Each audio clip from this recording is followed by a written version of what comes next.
हज़रत बकर ने उसको बिल्कुल ठीक कर दिया, सारा सुधार दिया, क्योंकि हज़रत बकर मोहम्मद साहब के साथ शुरू से रहे और दुनिया के पहले आदमी थे जिन्होंने इस्लाम कबूल किया।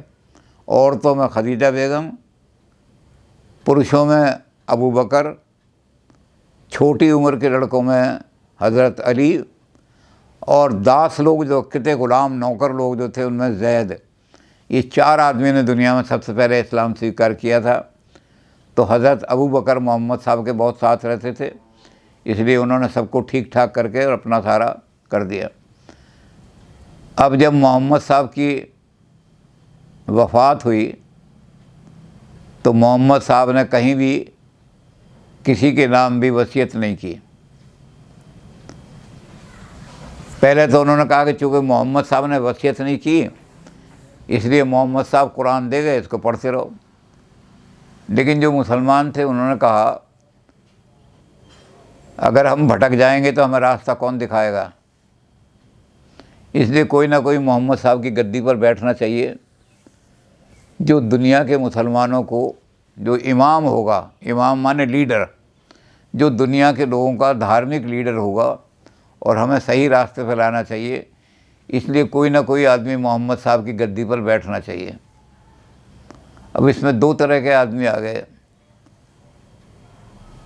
एक वो लोग थे जो उमैया ट्राइब के आदमी थे, उन्होंने कहा मोहम्मद साहब का हमने सबसे ज़्यादा साथ दिया। मदीना में लोग उनको मारने के लिए जब पहुँचे थे तब भी हमने उनकी, काबा में भी हमने उनकी मदद की। तो सब हर मौके पर हम उनके साथ खड़े रहे, इसलिए खलीफा हमारी ट्राइब में से होना चाहिए। दूसरे लोग जो थे वो बिल्कुल उनके मुखालिफ खड़े हो गए। उन्होंने कहा कि मोहम्मद साहब ने कुरान का हवाला दे करके कहा कि जब कोई आदमी मरेगा, अपनी जायदाद छोड़ के जाएगा, तो उसमें उसके बेटे और बेटी को बराबर का हिस्सा मिलना चाहिए। अब मोहम्मद साहब के कोई बेटा तो है नहीं, सारे जितने थे सब बच्चे जो थे इंतकाल, मर गए थे। एक लड़की उनकी रह गई थी, फ़ातिमा, जिनका नाम था हज़रत फ़ातिमा। वो हज़रत फ़ातिमा जो थी उनकी शादी हुई थी हज़रत अली से। तो उन्होंने कहा कि चूँकि हज़रत फ़ातिमा ही मोहम्मद साहब की बेटी हैं, उनका हर चीज़ पर मोहम्मद साहब के, जो भी मोहम्मद साहब के पास था, इल्म था, वो भी जो कुछ भी है उस सब की वो हकदार है। इसलिए हज़रत अली को खलीफा बनाना चाहिए। अब ये झगड़ा शुरू हो गया और ये झगड़ा आज तक चल रहा है। जिन लोगों ने अबू बकर को खलीफा मानने से इनकार कर दिया, झगड़ा होता रहा। अबू बकर बहुत लड़ते रहे कि मैं ही हूँ, ये भी लड़ते रहे। अबू बकर सिर्फ 2 साल जिंदा रहे। 2 साल के बाद हज़रत उमर को वो दे गए। उमर उनके साथ थे, उनके कानूनी सलाहकार थे अबू बकर के। तो अबू बकर जो थे उनको सौंप गए, लेकिन ये लोग अली वाले थे, उन्होंने उनको भी मानने से इनकार कर दिया कि हम इनको खलीफा नहीं मानेंगे। तो इसलिए मोहम्मद की ज़िंदगी के 2 साल बाद 2 फ़िरक़ों में इस्लाम बँट गया। जो अहले सुन्नत हैं, जो उन हदीसों को मानते हैं, उनके हिसाब से अपनी ज़िंदगी व्यतीत करते हैं, तो उनको अहले सुन्ना होने की वजह से उनको कहा कि ये सुन्नी मुसलमान हैं। दुनिया में सुन्नी ज़्यादा हैं, क्योंकि सब लोग ये मानते थे कि जो मोहम्मद साहब के करीब रहा है, दुनिया में सबसे पहला मुसलमान वही बना है, उसी का हक़ था गद्दी पर बैठने का। इसलिए अबू बकर ने कोई किसी तरह से छल से या कपट से या धोखे से या गुमराह करके गद्दी नहीं ली, बल्कि चूँकि दुनिया का सबसे पहला मुसलमान वही था, इसलिए गद्दी पर उसका अख्तियार है। और चूँकि वो मोहम्मद साहब के बहुत करीब रहे अबू बकर, इसलिए उन्होंने, हज़रत उमर तो बाद में उनसे बहुत छोटे थे, उनकी लड़की की शादी हुई, लेकिन मोहम्मद साहब के साथ हमेशा चलने वाले आदमी, जब हिजरत हुई यानी मक्का छोड़ करके मदीने जाना पड़ा और मुसलमानों को मारने के लिए, लोग कत्ल करने के लिए मोहम्मद साहब को आ गए, मोहम्मद साहब को कई जगह छुप करके मदीने तक जाना पड़ा, तो अबू बकर ने कभी उनका साथ नहीं छोड़ा। तो अबू बकर सही खलीफा है, तो अहले सुन्नत लोग जो हैं वो उनको सही खलीफा मानते हैं। और चूँकि उन्होंने मोहम्मद साहब की नसीहतें, मोहम्मद साहब के चूँकि करीब रहे, इसलिए उन्होंने हर जगह, जैसे मैंने अभी बताया कि मोहम्मद साहब तो जगह खाना खाने गए तो वहाँ भी उन्होंने बताया कि खाना इस तरह खाओ। तो छोटी छोटी बातें भी हदीस में लिखी हुई हैं। तो जिसने बिल्कुल मोहम्मद साहब के करीब रह कर के हर चीज़ को देखा, मोहम्मद साहब ने चलते चलते रास्ते में कुछ नसीहत दी, उसने वो सुनी और इकट्ठी कर ली, तो साहिब ईमान आदमी है वो, इसलिए तो सुन्नी लोग उनको मानते हैं कि हम मानते हैं कि पहला खलीफा जो है दुनिया में अब वो था, अबू बकर थे। और चूँकि अबू बकर का साथ देने वाले जो, जिन्होंने हमेशा सलाह दी अबू बकर को, वो हज़रत उमर थे, इसलिए उमर भी ठीक। लेकिन ये जो थे, इन्होंने हज़रत अली के जो फॉलोअर थे, उन्होंने कहा कि नहीं, हम बिल्कुल नहीं मानते। जायज़ हक़ जो है, वो जायदाद पर हक़ जो होता है वो बेटी का होता है। तो दो हिस्सों में बट गए। शिया जो है, उनका पूरा नाम था उस समय शियाए अली, अली की चादर। जो अली की चादर के नीचे आए हैं वो शियाए अली हैं, बाद में शॉर्ट करके उनको शिया कह दिया गया। तो जो अली की चादर के नीचे आ गए हैं वो शिया हैं। और जो दूसरे खलीफाओं को मानते हैं, जिन्होंने ज़बरदस्ती खिलाफत अपने कायम कर दी, बल्कि हज़रत उमर जब आएंगे हज़रत बकर के बाद तो उनके बारे में बताएंगे, उन्होंने अपने आप को अमीरुल मोमिनीन घोषित कर दिया। दुनिया के जितने मुसलमान हैं मैं उन सब का अमीर हूँ, सबका मालिक हूँ, सबका गाइड करने वाला हूँ। एक अहंकारी बात आ गई। मोहम्मद साहब ने अहंकार की बात नहीं की थी, तो वो तो अपने आप को इतना ऊंचा मानने लगे। तो अली वाले जो थे उन्होंने कभी उनको नहीं माना, इसलिए अली वाले जो है हदीसों को नहीं मानते, सुन्नत को नहीं मानते।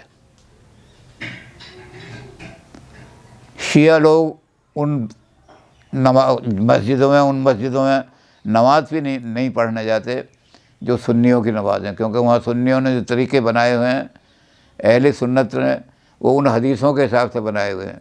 और ये चूँकि उन हदीसों में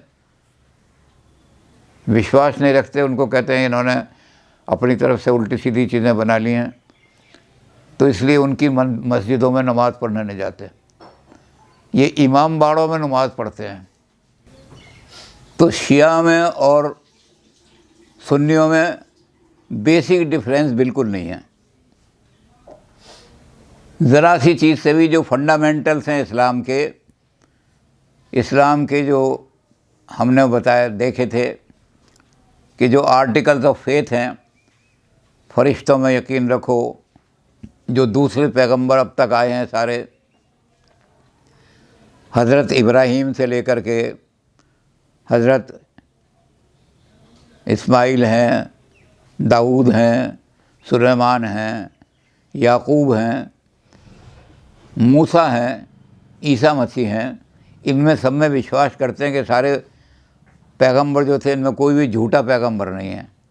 ये सब असली हैं, अल्लाह का पैगाम लेके आए थे। और वही पैगाम लेके आए थे जो कि मोहम्मद साहब ने हमारे तक बताया। क्योंकि जब उम्मत भटक जाती थी, वो चले जाते थे पैगंबर, तो उनके पीछे उनके फॉलोअर भटक जाते थे, तो अल्लाह फिर भेजता था, लेकिन वही पैगाम लेके भेजता था जो हज़रत इब्राहीम अलैहिस्सलाम का प्रोग्राम। तो इसलिए शिया भी उनको मानते हैं सारे पैगंबरों को, और सुन्नी भी मानते हैं। शिया भी जो 5 पिलर हैं इस्लाम के, उन 5 फरिश्तों में भी विश्वास करते हैं, वो जन्नत और दोज़ख में भी विश्वास करते हैं शिया। तो फंडामेंटल्स में कहीं भेद नहीं है शियाओं में और सुन्नी में।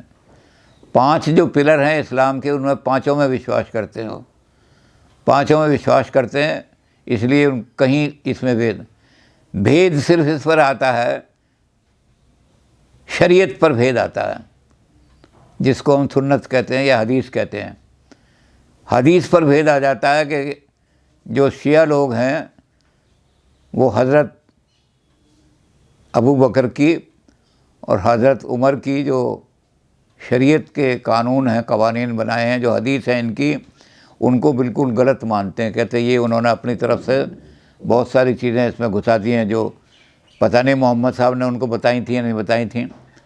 अब मान लो चलते चलते मोहम्मद साहब जा रहे हैं और उनके पैर में कांटा चुभ गया और उन्होंने कांटा चुभने के लिए नीचे झुके,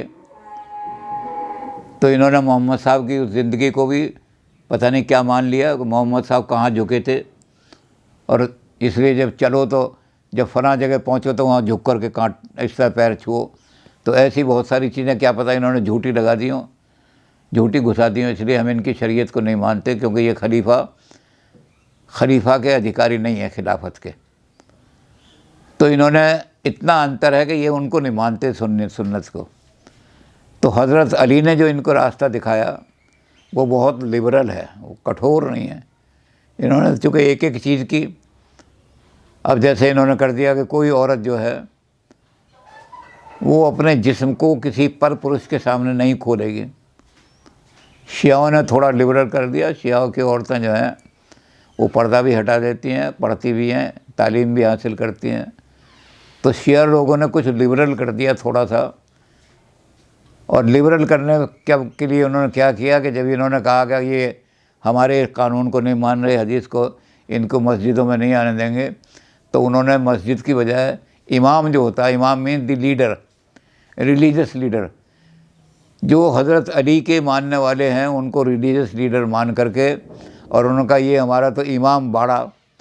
तो इनमें क्या फ़र्क हो गया, हिंदुस्तान में जैसे मंदिर होते हैं बड़े बड़े, उन मंदिरों में तरह तरह के नियम होते हैं, वो छोड़ करके लोग गुरुद्वारे में जाने लगे थे। कबीर ने ये परंपरा रखी और सिखों ने इसको पालन करने के लिए गुरुद्वारा के गुरु के जो खुली जगह में गुरुद्वारे हैं उसमें कोई पाबंदी नहीं है। उसमें आदमी अगर गंदा भी है और पहुंच जाएगा वहाँ तो उसके हाथ पैर नहीं धुले, बाद में पवित्र हो जाएगा वाणी सुन करके उनकी। तो शिया और सुन्नी में बेसिक डिफरेंस बिल्कुल नहीं है, किसी भी फंडामेंटल। सिर्फ डिफरेंस है इसका कि वो हदीसों को नहीं मानते, ये हदीसों को मानते हैं। वो उन दो खलीफा को बिल्कुल नहीं मानते। इसलिए जब इनके यहाँ आज़ादारी होती है, जब दरूद शरीफ पढ़ी जाती है, तो उसमें वो ज़िक्र आता है कि हज़रत उमर ने और हज़रत बकर ने खिलाफत कैसे हासिल कर ली, ज़बरदस्ती हासिल कर ली। तो जब वो इस तरह की बात करते हैं तो सुन्नी लोग बिगड़ जाते हैं। तो शिया और सुन्नियों में बड़े खूरे, जिसमें खूब खून बरसता है, ऐसे झगड़े होते हैं खूब, क्योंकि वो कहते हैं कि हम तो कहेंगे कि हमारे अली को वंचित कर दिया इन्होंने, हज़रत अली को वंचित करके इन्होंने खिलाफत अपने हाथ में ले ली। इसलिए हम तो जब दरूद शरीफ पढ़ेंगे इमाम हुसैन के बारे में, उनकी तारीफ़ में, उनकी प्रशंसा में जब पढ़ेंगे तो ये भी पढ़ेंगे कि हज़रत अली को वंचित कर दिया उन्होंने कैसे। तो इसलिए वो खिलाफत नहीं। तो झगड़ा जो होता है वो सिर्फ इस बात पर होता है कि इनको भी खलीफा मानो, वो इनको नहीं मानते, बस इस पर सारा झगड़ा होता है। इसलिए वो अपने मस्जिदों में इनको नहीं जाने देते, ये इमाम बाड़ों में जाते हैं। लेकिन फंडामेंटल कोई झगड़ा नहीं है। कहीं भी शियाओं ने ये नहीं कहा कि हम कुरान की 5 जो चीज़ें हैं उनको नहीं मानते। कभी भी उन्होंने कहा कि जो आर्टिकल ऑफ फेथ हैं, यानी फरिश्तों में यकीन रखो, पुराने पैगम्बरों में यकीन रखो, वो जो किताबें लेके आए थे वो किताबें भी बिल्कुल सत्य हैं, क्योंकि वो भगवान की तरफ से लाए थे। यहाँ के लोगों ने जो बाद में उनकी तफसीर की हैं वो सब झूठी हैं।